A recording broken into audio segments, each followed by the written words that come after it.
Yo remarcaría mucho a los hermanos evangélicos que la fe católica es cristocéntrica, no es mariocéntrica, es cristocéntrica. Y porque nuestra fe es cristocéntrica, acudimos a aquella que es la más cristocéntrica y la primera que nos lleva a Cristo. Hola amigos, ¿cómo están? Esto es Dios en el Centro. Una vez más tengo la oportunidad de conversar con el padre Carlos Rosell. No se olviden de seguirnos a través de las redes sociales. Estamos en TikTok, Spotify y por supuesto en YouTube. Hoy tenemos un tema realmente fascinante. Vamos a hablar sobre la Virgen María. Padre, ¿qué tal? ¿Cómo está? ¿Todo bien? Gracias y doblemente gracias, en primer lugar, por invitarme a tu programa y en segundo lugar, porque has escogido el tema de la Virgen y, como decía San Bernardo, de Santa María nunquam satis, traduzco, de Santa María nunca es bastante, así que te agradezco que hayas elegido este tema, porque como me gusta decirle siempre a mis feligreses, tenemos que ser recontra marianos porque la Virgen es el camino fácil, sencillo, directo y perfecto para encontrarnos con Jesús. De acuerdo. Padre, si me permite, a manera de introducción, me gusta siempre preguntarle algo de coyuntura, brevemente. Quería preguntarle en relación al Papa, que como sabemos tiene el pasaporte peruano, ha vivido muchos años. Quería saber si usted lo conoce, no sé, por ahí que es su pata, no sé, ¿qué nos podría decir? ¿Cuáles son sus expectativas en torno a él? No, yo solo soy de tropa, no me muevo en las altas esferas. Ah, Tenía ok. referencias, dijo el Chiclayo, tenía muy buenas referencias, Monseñor Prevost, porque tengo muchos amigos sacerdotes chiclayanos. He estudiado con algunos de ellos en Navarra, pero personalmente no he tenido el gusto de conocer al Papa y rezo por él, ciertamente todos los días, y me parece que está empezando muy bien, buscando la unidad de la Iglesia, remarcando que es unidad en Cristo. Su mismo lema episcopal, in illo uno unum, ya nos dice bastante. Así que recemos por el Santo Padre para que forje la unidad en Cristo, en la verdad, una unidad tan necesaria hoy en la Iglesia. Acuerdo. Bueno, padre, entonces, si le parece, ahora vamos a hablar del tema de hoy. Le agradezco en verdad por este espacio. No solamente a mí me enriquece, sino a todos los que lo escuchamos, porque nos lleva a conocer más y una clave para amar es conocer. Uno no puede amar lo que no conoce, como se oye tantas veces. En relación a la Virgen María, padre, por supuesto, la primera objeción de los protestantes es que nosotros exaltamos a la Virgen María al punto de opacar la figura de Cristo. Un protestante fácilmente puede decir, ok, Francisco, yo sé que ustedes me dicen que solamente a Dios, a Cristo, se le adora y que a la Virgen María se le tiene que venerar. Sin embargo, en la práctica yo no veo eso, veo las grandes estatuas, imágenes de la Virgen y eso me genera dudas, Francisco. ¿Usted qué le diría, padre, a esa objeción que es fuerte?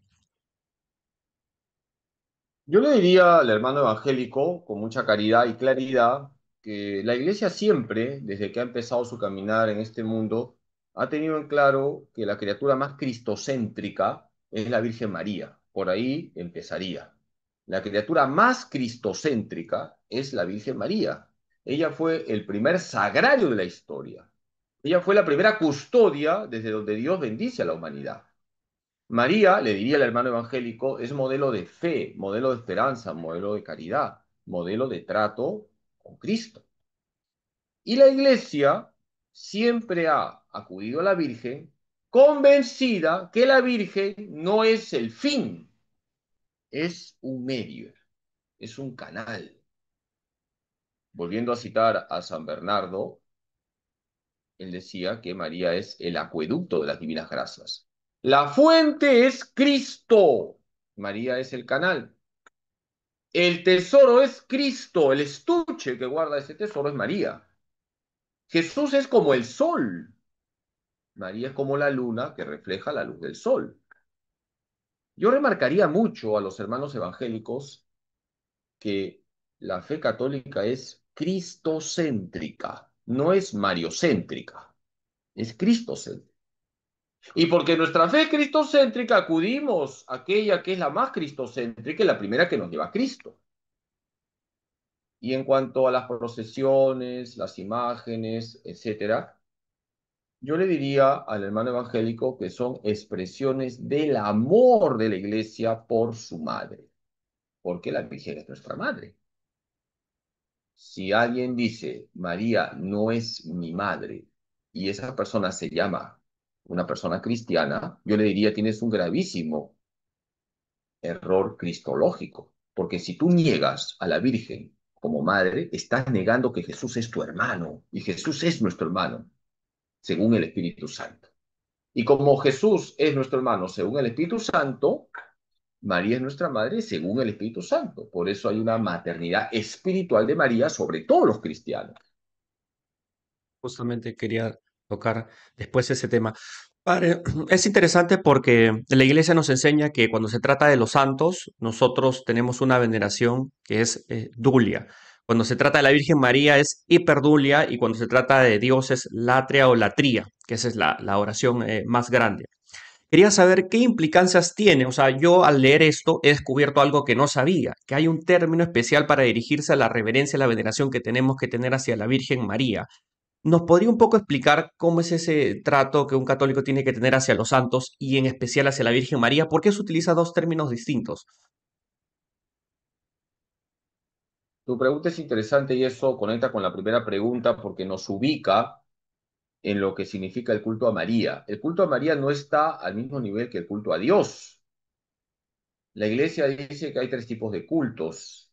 Ya tú lo has dicho, la adoración o la tría, la veneración superior o hiperdulía y la veneración simple o dulía. La adoración es solo para Dios. Adoramos al Padre, adoramos al Hijo, adoramos al Espíritu Santo, adoramos a la Santísima Trinidad, adoramos la Eucaristía, porque la Eucaristía es el mismo Jesucristo, verdadero Dios y verdadero hombre. Se adora solo a Dios. ¿Qué es adorar? Adorar es el acto por el cual yo confieso que nadie se compara a Dios. ¿Quién como Dios? Nadie como Dios. A la Virgen no la adoramos. Esto hay que repetirlo 1 millón de veces. A la Virgen la veneramos de una manera superior a los santos y a los ángeles, por eso el culto a María se llama hiperdulía, es una veneración superior. María está por encima de los santos y los ángeles porque es la madre de Dios. Santo Tomás de Aquino remarcaba que María, por ser madre de Dios, tiene una dignidad casi infinita, decía. No infinita, porque Dios es el ser infinito, casi infinita. Por lo tanto, a María la colocamos debajo de Dios, pero por encima de los santos y los ángeles. La veneración superior no es adoración, es respeto, es buscar la intercesión de la Virgen, es amar a la Virgen porque es nuestra madre. Y luego, en el tercer lugar de este ranking, tenemos la veneración simple o dulía a los ángeles y a los santos. Es respeto, es buscar su intercesión, es imitar las virtudes de los santos, sabiendo que el fin de todo es Dios uno y trino. De acuerdo. Esto no quiere decir de que yo pueda pedir la intercesión de un familiar de alguien que ha vivido de acuerdo al Evangelio y yo pienso que olía a santidad. La Iglesia siempre ha dicho que es válido pedir la intercesión de los santos, son intercesores ante Jesucristo, sabiendo que el intercesor con mayúsculas es Cristo. Esto también es bueno aclararlo. ¿Quién es el único que nos lleva al Padre? Jesús, no hay otro. Jesús nos lleva al Padre con la fuerza del Espíritu Santo. Jesús ha dicho, yo soy el camino, la verdad y la vida, nadie va al Padre sino por mí. Juan 14:6. Jesús es el único camino hacia el Padre. La Virgen es la primera que nos lleva a Jesús. San José me lleva a Jesús. San Judas Tadeo, tan venerado por los que están vicios, también nos lleva a Jesús. San Antonio de Padua, a quien acuden las solteras para buscar un buen esposo, también nos lleva a Jesús. Todos los santos nos llevan a Jesús. Todo tiene que pasar por Jesús. Él es la cabeza de la iglesia. Por lo tanto, la devoción a los santos es cristocéntrica, porque los santos nos llevan a Jesús y porque los santos nos enseñan a vivir. como Jesús. Todos los santos, Francisco, han imitado a Jesucristo.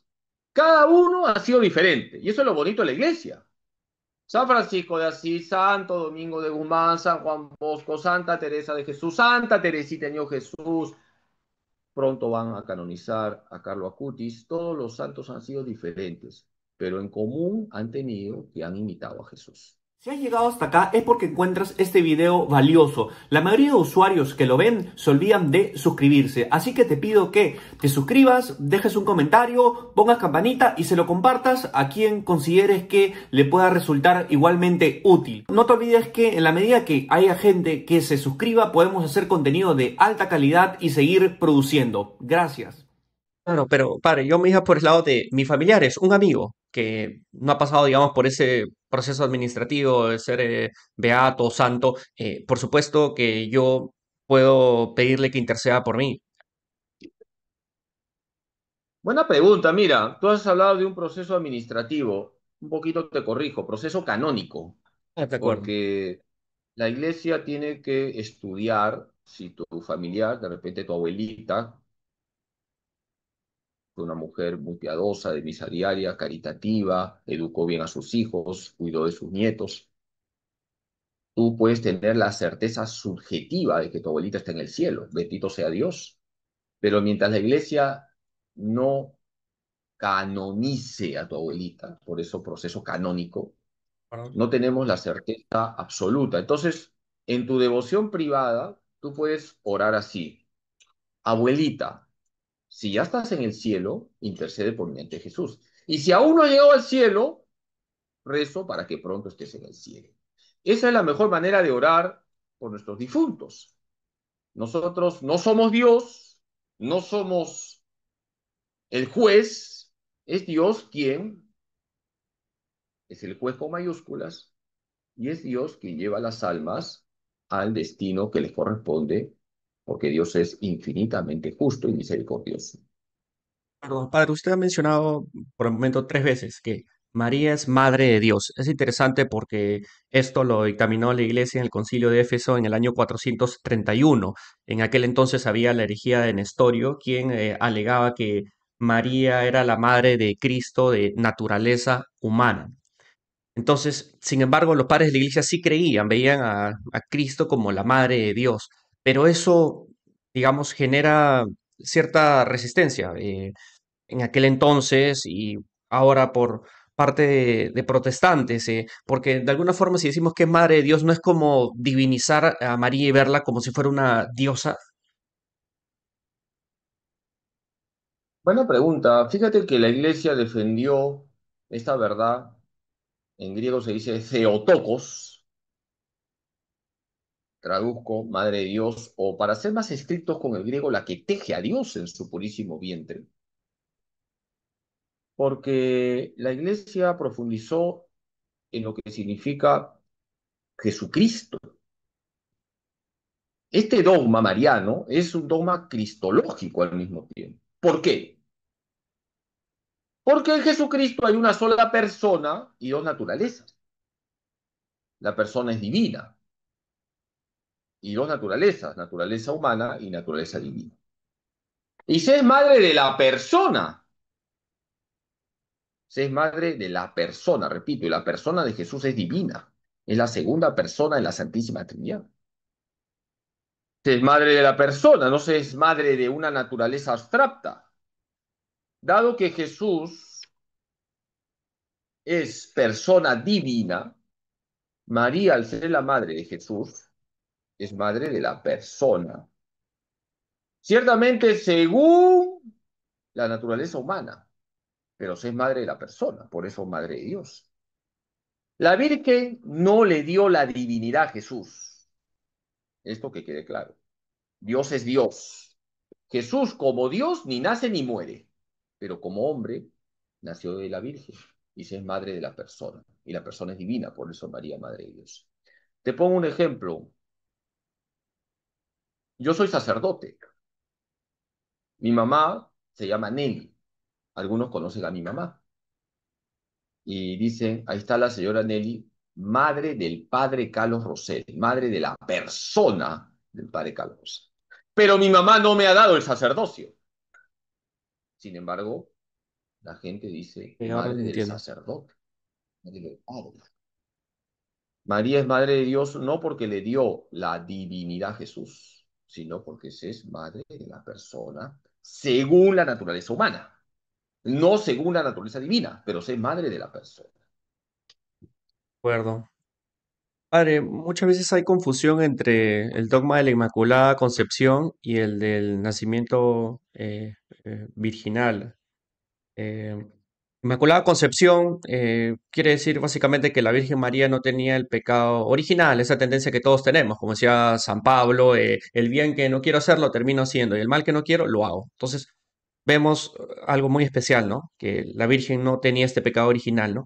Y el nacimiento virginal, este es algo interesante porque lo creen también incluso los musulmanes, que es otra religión, o sea, los protestantes, nadie niega que Cristo fue concebido por obra y gracia del Espíritu Santo. Eso es lo que decimos en el credo, ¿no? Entonces, son dos cosas distintas, pero la Iglesia le tomó bastante tiempo determinar este dogma de la Inmaculada Concepción, ¿cierto? Bueno, en realidad estamos hablando de dos dogmas, según tu pregunta. El dogma de la perpetua virginidad de María y luego el dogma de la Inmaculada Concepción. Permíteme explicar brevemente ambos dogmas. En realidad son cuatro dogmas, ya hemos hablado de María, Madre de Dios, ahora vamos a tocar dos ¿Verdad? dogmas. El dogma de la perpetua virginidad, en griego se dice Jaei Parthenos. La Iglesia siempre ha creído que María es la siempre virgen, Jaei Parthenos. Está definido en el Concilio de Letrán. segundo concilio y en el cuarto concilio de Letrán. La Iglesia ha definido este dogma varias veces, en el año 553, en el segundo concilio de Constantinopla y luego el cuarto concilio de Letrán del año 1215. Dos veces, a remarcar. ¿Y qué dice el dogma? María es virgen antes del parto, porque concibió por obra y gracia del Espíritu Santo, sin concurso de varón. Durante el parto, porque Jesús al nacer no dañó el cuerpo de su purísima madre, y después del parto, porque la Virgen es virgen siempre, solo tuvo un hijo, Jesucristo. Esto se puede mostrar bíblicamente. La Virgen es llamada también madre intacta. Virgen antes del parto, virgen durante el parto, virgen después del parto. Virgen antes del parto. El Espíritu Santo vendrá sobre ti y el poder del Altísimo te cubrirá con su sombra. Por eso, quien nacerá de ti será santo, será llamado el Hijo de Dios. Lucas 1:35. Virgen durante el parto. Jesús nace de María y no daña el cuerpo de su purísima madre. Dice Lucas 2:7 que la Virgen dio a luz, envolvió al niño en pañales y lo puso en un pesebre. Una mamá, al dar a luz, queda debilitada, sin vigor. Aquí se dice que María tuvo el vigor, la fuerza, la energía para coger al niño, envolverlo en pañales y colocarlo en un pesebre, con lo cual se está insinuando el parto virginal. Y María es virgen después del parto. ¿Cómo será esto? Pues no conozco varón, Lucas 1:34. Es decir, ¿cómo será posible que yo salga en cintas si he decidido permanecer virgen? Lucas 1:34. Y así podría dar más citas. Simplemente remarco que es un dogma de fe, la perpetua virginidad. Vamos a la Inmaculada Concepción. En realidad la Iglesia siempre ha confesado que María es toda pura, toda limpia, toda santa. El tema es cómo explicar esto. Eso sí, como tú dices, nos lleva al dogma del Papa Pío IX, año 1854. Pero la Iglesia siempre ha llamado a María la Panagía, otra expresión griega que significa toda pura, toda santa. Panagía, toda santa. El tema es explicar cómo es posible que María sea toda santa, toda pura, y la Iglesia profundizó en esta verdad y señaló, lo dijo el Papa Pío IX, año 1854, que María, desde el primer instante de su concepción, estuvo libre del pecado original en atención a los méritos de Cristo. Es decir, es pura, limpia, santa desde el primer instante de su concepción. Nació sin pecado original en atención a los méritos de Cristo. Esto que quede claro, ¿ah? Por ser la madre de Jesús, fue preservada de todo tipo de pecado. Además, no tuvo la concupiscencia, no tuvo la inclinación al pecado. Nosotros tenemos la concupiscencia, lo que tú has dicho, la cita de San Pablo, no hago el bien que quiero, hago el mal que no quiero. La Virgen no tuvo concupiscencia, no cometió ni pecado venial. Es toda pura, toda limpia, toda santa. Por eso decimos Santísima Virgen. Punto, padre. A ver, una observación en cuanto al dogma de la virginidad perpetua. Mm, yo entiendo que la Virgen fue virgen, puedo entender que fue virgen hasta la muerte de Jesús. La pregunta, por ahí va un poco la objeción o mis dudas, es ¿por qué luego, cuál sería el problema de que luego tenga hijos? Bíblicamente, usted mencionó, ¿no? Cuando se le aparece el ángel a la Virgen, ella dice, no conozco varón. Luego vemos que cuando Cristo está en la cruz, le dice al apóstol Juan, aquí tienes a tu madre. Entonces, ¿por qué le diría eso si la Virgen tenía, digamos, otros hijos, ¿no? Pero ¿por qué es importante para la iglesia creer que después de la muerte de Cristo la Virgen permaneció precisamente virgen, ¿no? ¿Y qué se basa un poco la iglesia para creer en eso? Bueno, antes de responderte, el texto que has dicho, Juan 19, 26 al 27, también es una prueba de la virginidad de María, porque en la época de Jesús, cuando una mujer quedaba viuda, el hijo mayor tenía que cuidarla, y si se moría el hijo mayor, el siguiente hijo tenía que cuidar a la mamá viuda. En este caso concreto, la Virgen se ha quedado sola. María solo tuvo un hijo Jesús, y por eso Jesús le dice al discípulo amado, he ahí a tu madre, cuida a mi mamá. Dice el Evangelio que el discípulo amado acogió en su casa a María. ¿Por qué es importante hablar de la virginidad de María? Porque la virginidad de María no solamente es corporal, que sí lo es, sino espiritual. Ella se entregó totalmente a Dios. Ella vivió exclusivamente para Dios. San José, padre adoptivo, fue un custodio de la virginidad de María. La Virgen expresa lo que hoy vivimos los sacerdotes y los consagrados, una entrega total a Dios. Yo no tengo mujer ni hijos, porque yo me he entregado totalmente a Dios. Imagínate la Virgen María, que no tiene pecado.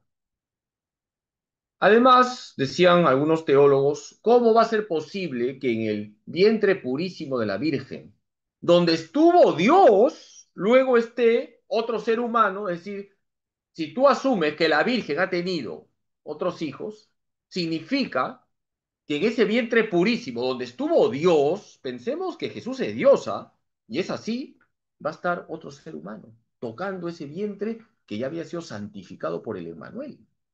Entonces, es hasta ir contra el sentido común pensar que la Virgen va a profanar ese purísimo vientre que se convirtió en un sagrario, porque ahí estuvo el mismo Dios hecho hombre. De acuerdo. Y bueno, esta sería la Y última también, pregunta. perdóname que te interrumpa, digo, cuando hablamos de la perpetua virginidad de María, Santo Tomás de Aquino, para mí, junto con San Agustín, lo máximo en teología, usaba mucho el sentido común. Y cuando hablaba de la virginidad de María y explicaba que María es virgen en el parto, decía, Jesús es el médico con mayúsculas. Ahí donde Jesús pasaba, sanaba. Nunca habría heridas. ¿Cómo Jesús, siendo el médico, va a herir el cuerpo de su misma madre? Si él es el médico y si él donde pasaba sanaba. Esto es de sentido común, afirmaba Santo Tomás de Aquino. De acuerdo. También a veces se piensa que, porque en la Biblia vemos que utilizan un término que hace pensar que la Virgen María tenía, que Cristo tenía otros hermanos, ¿no? Pero tengo entendido que por un tema de traducción, ahí no hay una palabra, primos es la misma palabra que hermanos. Es cierto. Sí, gracias por tu pregunta, porque esto los hermanos evangélicos lo usan bastante y católico ignorante, seguro protestante. ¿Cuántos católicos quedan confundidos, más mareados que cuy en tómbola, decimos, cuando los evangélicos abren la Biblia y dicen, mira, acá dice hermanos de Jesús. Hermano, en hebreo, se dice aj, no es suegra por si acaso, aj, Claro. se debe en sentido amplio. Tú lo has dicho, primos, primos de primera, de segunda, de tercera. Parientes en un sentido mucho más amplio. En Génesis 13:8, Abraham y Lot se llaman hermanos, pero todos sabemos que Abraham era el tío de Lot, Lot el sobrino de Abraham. En Primera de Crónicas 15:6 se dice que Asaías tenía 220 hermanos. Está claro que los papás de Asaías no eran conejitos, 220 hermanos, 220 parientes. Entonces, es importante por eso leer la Biblia en comunión con la iglesia. La iglesia nos enseña a interpretar los textos. La Virgen solo tuvo un hijo, Jesús. María es virgen antes del parto, durante el parto y después del parto. Es un dogma de fe. Y los dogmas están para ser creídos, no para vapulearlos. De acuerdo, padre. Bueno, estamos con el tiempo. Esta ha sido la primera sección, ¿no? Bueno, Mira, hemos yo tocado te un poco invito para sobre... que haya una segunda parte, porque mira, el tema de la Virgen es apasionante, es muy bonito. Hemos visto la parte doctrinal. Te invito y me comprometo a hacer una segunda parte devocional, porque no solamente hay que conocer quién es María y cuál es la misión de María, sería la doctrina, sino cómo acudir a la Virgen. Y eso es algo muy bonito porque tenemos en la iglesia a los santos, todos ellos han sido recontramarianos. Los santos nos enseñan que acudir a María no es como abrir un camino paralelo a Jesús, que es lo que dicen los hermanos evangélicos. Los santos nos enseñan que acudir a María es como meterse en un ascensor que nos lleva rápidamente a Jesucristo. Porque la santidad consiste en el encuentro con Cristo, en dejarnos transformar por Cristo. Y por eso la iglesia siempre ha enseñado que uno de los medios que tenemos para la santidad es la devoción a la Virgen. Bueno, padre. Bueno, hoy hemos hablado sobre ciertos dogmas marianos, la Inmaculada Concepción, la virginidad perpetua, eh, Mar- el dogma de que María es Madre de Dios. Qué interesante, yo quería tocar un par de dogmas, la próxima vez me gustaría hablar de mm, la figura de María, que en varios aspectos es contracultural, me gustaría hablar sobre las apariciones marianas, lo que usted mencionó también, cómo podemos vivir esta devoción hacia María. Hemos mencionado que hay un término especial que es hiperdulia, y eso para mí ha sido toda una novedad y me ha generado una sensibilidad mayor hacia la Virgen María. Yo pensé que o sea, está un poquito más que los santos. O sea, cuando hablamos de los santos usamos Dulia, pero hiperdulia eso me ha cuestionado bastante. Y bueno, padre, muchas gracias por su tiempo. Sé que tiene ciertos compromisos pastorales. Sí, a ti, rezo por ti. Simplemente quisiera usar unos minutitos de este programa para remarcar que hay un cuarto dogma que no lo hemos tocado, que es la asunción de María al cielo en cuerpo y alma, que también es muy importante, porque así como la Virgen ha sido la primera en participar de la cruz de Cristo, es Nuestra Señora de los Dolores, también es la primera en participar de la gloria de la resurrección de su Hijo. Por eso nosotros confesamos que la Virgen está en el cielo, gloriosa con todo su ser en cuerpo y alma. Ella es la mujer que nos habla Apocalipsis 12:1, la mujer vestida de sol con la luna bajo sus pies y una corona de 2 estrellas en su cabeza. Gracias, Francisco, y nos veremos en una segunda parte porque de Santa María nunca satis, de Santa María nunca es basta. Fantástico, padre. Justo ese dogma nadie quería conversar de la Asunción, pero bueno, padre, a lo mejor ahora lo veo en la misa y voy a estar con Eduardo. Bueno, padre, muchas gracias y que tenga un gran día. Que Dios Todopoderoso les bendiga en nombre del Padre, del Hijo y del Espíritu Santo. Ánimo, bendiciones. Gracias, padre, conversamos. Nos vemos. Si has llegado hasta acá es porque encuentras este video valioso. La mayoría de usuarios que lo ven se olvidan de suscribirse. Así que te pido que te suscribas, dejes un comentario, pongas campanita y se lo compartas a quien consideres que le pueda resultar igualmente útil. No te olvides que en la medida que haya gente que se suscriba podemos hacer contenido de alta calidad y seguir produciendo. Gracias.